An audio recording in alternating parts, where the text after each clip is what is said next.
शुणु मांडिया मंडी ये सरकार श्री अन्न योजनार ए स्वतंत्र मांडिया चाष भी सरकार श्री अन्न योजना ना एक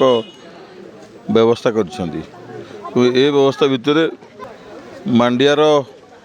जहाँ मत अधिकारी माने कहले बड़म्बारे 250 क्विंटाल और कटक जिले 750 क्विंटाल मांडिया मंडी द्वारा चाषी मांडिया कलेक्शन होगा व्यवस्था अच्छी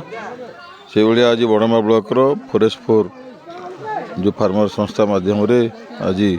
कंढा पाखे मांडिया मंडीर उद्घाटन होती आम आशा रखीचु बोधे बड़म्बा अंचल बहुत अच्छी मांडिया चाष कला भाया नन इरिगेटेड अंचल जो थे कि मांडिया चाष बहुत परिमाण तेणु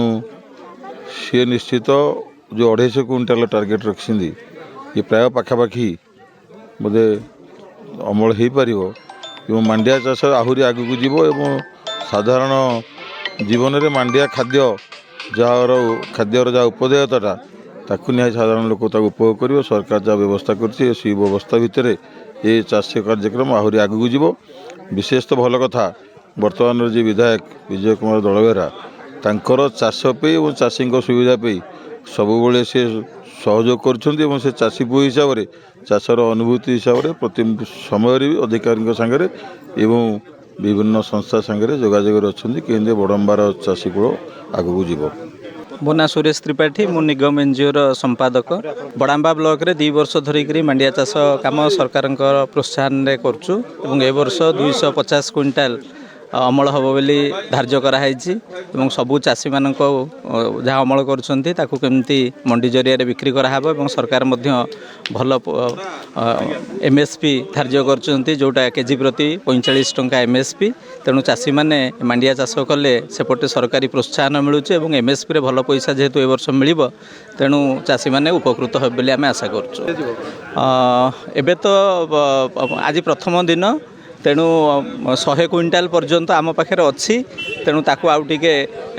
तार ओजन ये सब करके समय लगे तेणु धीरे धीरे एक कथा आरंभ हम तेणु प्रथम पर्यायर 100 क्विंटाल टार्गेट कराई। मो ना महेंद्र कुमार पढ़िहारी बड़मा ब्लॉक आत्मा कमिटी चेयरमैन।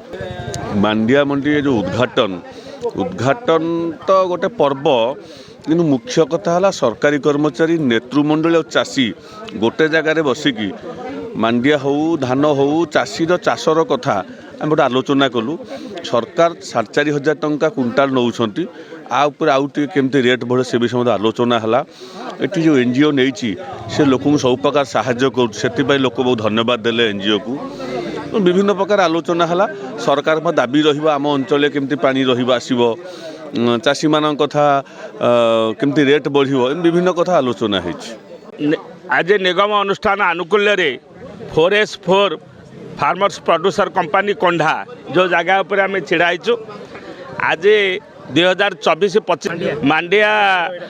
मंडी तार शुभ उद्घाटन आज करागला एथिरे समस्त जिला कृषि अधिकारी ठारू आरंभ करी नेटर एवं ताकर मध्य सब अधिकारी थिले आज बहु संख्यार मध्य चाषी मध्य उपस्थित थिले महिला चाषी एवं पुरुष चाषी माने आम ये पाखापाखि गमई शशांग भट्टारिका एपटे गोपालपुर कंढा विश्वनाथपुर बेलियापाल ठू आरंभ कर खैरपंगा ए पाखापाखि अंचलर बहु चाषी एठी उपस्थित थिले। चलित वर्ष अपेक्षा ए वर्ष आहरी लोकों भितर चाषी भितर गोटे आग्रह सृष्टि होती एवं चाषी माने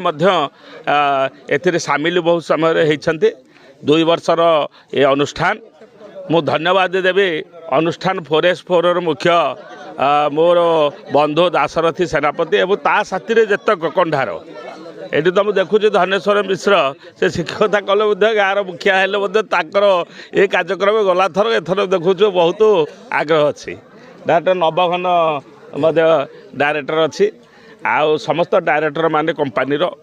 विशेषकर ये अनुष्ठान टाक अति सुंदर भाव 2 वर्षर अनुष्ठान एवं आज कंढा विशेषकर आम पश्चिम बड़म्बार चाषी मानकर एक प्राण केन्द्र अनुष्ठान कहले अत्युक्ति हम ना मु आज मीटिंग रे बाइट देछि केवल एठी मांडिया मंडी कथा नुहे से अन्य फसल चाषी मैंने एठी कर तेणु जिला कृषि अधिकारी मिश्र बाबू अच्छा कही एठी जो पनीपरिया होची धान चाष होची ताकू मध्य किंतु गुरुत्व दिया जाऊ अधिक भाव में से भी सरकार जो प्रोत्साहन आउची तांको दिया जाऊ। आज बोधे आउ गोटे खुशी लगे मांडिया प्रस्तुत खाद्य तार मेला गोटे कर माँ मैंने से बहुत सुंदर लगुच खायापाई आ धीरे धीरे लोकंर गोटे कार्यक्रमटे जिते श्री अन्न मिशन टाक सरकार ये 2 वर्ष है अच्छी धीरे धीरे चाषी मैंने बहुत अवगत है से मध्य आग्रह सृष्टि है आग को यार निश्चित कलेवर वृद्धि हम चाषी मैंने आहरी अधिक चाष करेंगे ये बहुत सुंदर प्रयास।